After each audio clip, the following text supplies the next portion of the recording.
Relawan Gubernur Nonaktif DKI Jakarta Basuki Cahayapurnama menyerahkan 2.000 KTP ke Pengadilan Tinggi DKI Jakarta sebagai dukungan untuk penangguhan penahanan Ahok. Relawan Ahok menyerahkan 2.000 salinan KTP kepada pihak Pengadilan Tinggi DKI Jakarta. Penyerahan KTP ini sebagai bentuk dukungan dan jaminan penangguhan penahanan Ahok. Sebelumnya aksi pengumpulan KTP digelar pada 14 Mei di Balai Kota DKI Jakarta. Masyarakat yang menyerahkan KTP ini tidak hanya berasal dari Jakarta, namun juga dari Surabaya, Bali, Manado, dan daerah lainnya.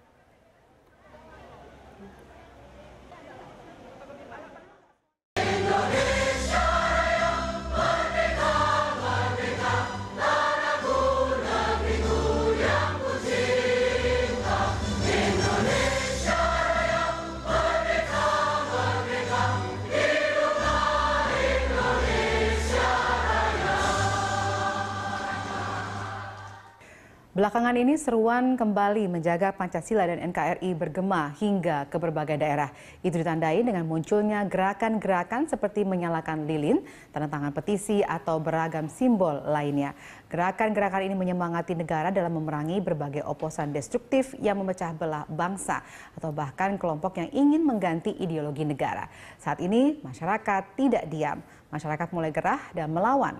Nah, untuk membahas hal ini bersama saya Valerina Daniel, telah hadir di studio pengamat politik Ray Rangkuti dan melalui sambungan telepon bersama budayawan Radar Panca Dahana. Baik, selamat malam kepada Bang Redu yang sudah hadir di sini ya. Baik, kita berbincang-bincang mengenai nasionalisme. Sebenarnya apakah kalau sekarang banyak gerakan-gerakan yang menunjukkan kecintaan terhadap NKRI, menunjukkan bahwa memang ini bangkitnya nasionalisme? Bukankah sebelumnya kita juga sudah punya nasionalisme? Secara umum sih sebetulnya tidak bisa disebut sebagai bangkit ya, karena pada dasarnya kan nasionalisme kita nggak pernah menurun, cuma mungkin ada degradasinya, naik turun dan seterusnya. Nah, sekarang berarti dia mengalami saya pikir kenaikan? Ada semacam kesadaran untuk bukan kesadaran baru, kesadaran untuk menghayati kembali, mengulang kembali penghayatan terhadap apa yang sudah kita miliki selama ini, yaitu Pancasila, kan, Undang-Undang Dasar 45 sebagai konstitusi kita dan sebagainya gitu. Di tengah memang berbagai persoalan yang kita alami saat ini, yang paling marak itu kan setidaknya kita menghadapi dua hal. Pertama adalah maraknya persoalan isu SARA di pelaksanaan Pilkada DKI Jakarta, dan yang kedua adalah soal ideologi transnasional yang memang mulai mendapat simpati yang memadai di Republik Indonesia gitu. Nah, di tengah situasi seperti itu memang ada memori yang selama ini mungkin agak terabaikan ya, atau perhatian yang selama ini agak agak terlupakan ya dan sebagainya, itu kepada dua falsafah bangsa kita atau satu falsafah bangsa kita, yaitu Pancasila gitu. Artinya apa gitu? Pancasila sebagai konsensus, Undang-Undang Dasar Negara sebagai konstitusinya adalah hasil dari dialog yang panjang sepanjang riwayat hidup bangsa ini kita mulai gitu. Nah, mungkin kesadaran itu kembali lah yang kita mulai lihat marak di berbagai tempat ya, bahkan ke luar negeri, dan dari ujung Sumatera sampai ke ujung Papua ya, dan melalui apa yang kita lihat perhelatan-perhelatan menyalakan lilin dan seterusnya itu gitu.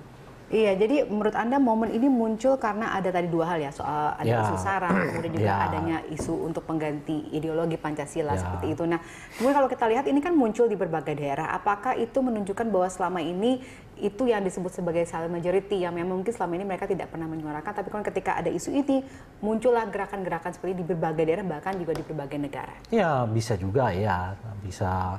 Artinya kan memang tapi saya tidak tahu kalau statistik, mungkin nanti bisa jelas kalau polling gitu. Tetapi kalau kita lihat begitu masifnya, maraknya dan sebagainya itu, sebetulnya ada satu gambaran yang dapat diambil kesimpulan bahwa secara dalam perasaan warga negara kita itu, kecintaan terhadap Pancasila dan undang-undang konstitusi adalah sesuatu yang begitu tinggi sebetulnya gitu. Kalau dilihat dari itu gitu. Artinya apa gitu? Artinya baik mereka yang menyalakan lilin gitu kira-kira ya, maupun mungkin yang tidak, itu sama-sama selalu mengatakan save NKRI kan kira-kira gitu ya. NKRI adalah harga mati ya. Itu idiomnya sama gitu. Meskipun interpretasinya terhadap save NKRI dan NKRI itu harga mati, berbeda.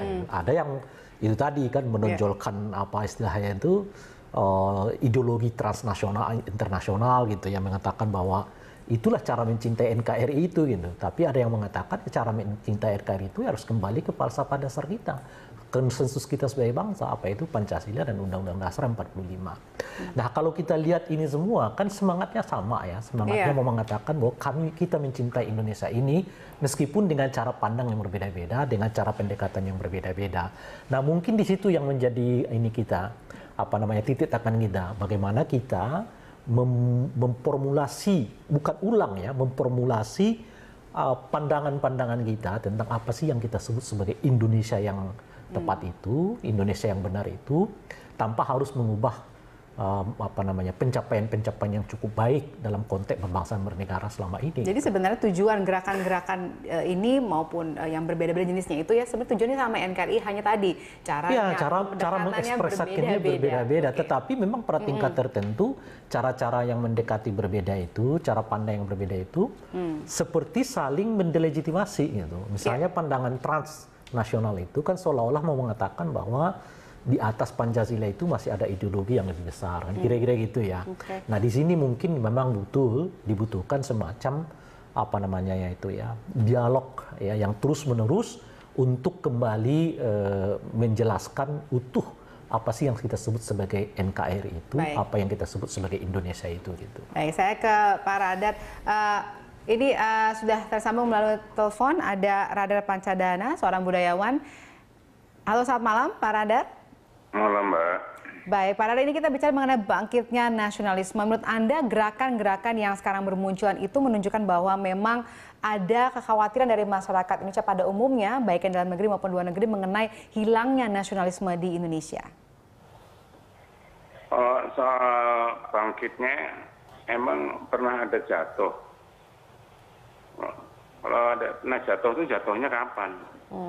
Jadi Anda melihat gerakan yang banyak ini tidak menunjukkan bahwa sebelumnya tidak ada, tapi ini apa menurut Anda? Apakah ini penguatan atau apa yang menurut Anda bisa baca? Orang menunjukkan aja hal yang sebenarnya sudah laten, sudah terpendam, bukan terpendam, terintegrasi ke dalam diri kita, bangsa Indonesia ini. Satu, kecintaan terhadap tanah air, terhadap negeri ini. Dalam bahasa modern mau disebut nasionalisme itu menurut Mas Lenong terserah deh. Tapi soal kecintaan tanah air dan negeri itu udah sejak dulu sebenarnya. Nah, itu tiba-tiba dalam alam modern ini, dalam politikan masa kini yang demokratis itu, ada ungkapan-ungkapan atau ekspresi-ekspresi yang kita rasakan secara intuitif ya saja, tidak perlu secara akali, itu akan mengganggu rasa cinta itu, akan mengganggu tanah air yang dicintai itu. Ya bangkit kita semua. Itu nggak perlu ditutupi lah, nggak perlu dipalsu-palsukan tuh. Manusia-manusia yang ada di atas, di kalangan elit itu, yang menciptakan kebencian, yang bertingkah pola dan berkata-kata sangat kasar, yang melampaui adab dan kesantunan dari cara kita berbudaya dan cara kita hidup bersama. Itu semua secara mencolok nampak di depan mata kita lewat televisi, YouTube, dan yang lain-lain itu. Itu membuat muak dari rakyat kecil yang selama ini mereka tuh memelihara rasa cintanya, memelihara negeri dan tanah air ini. Capek-capek mereka melihara itu sampai ke daerah perbatasan, ke ujung-ujung.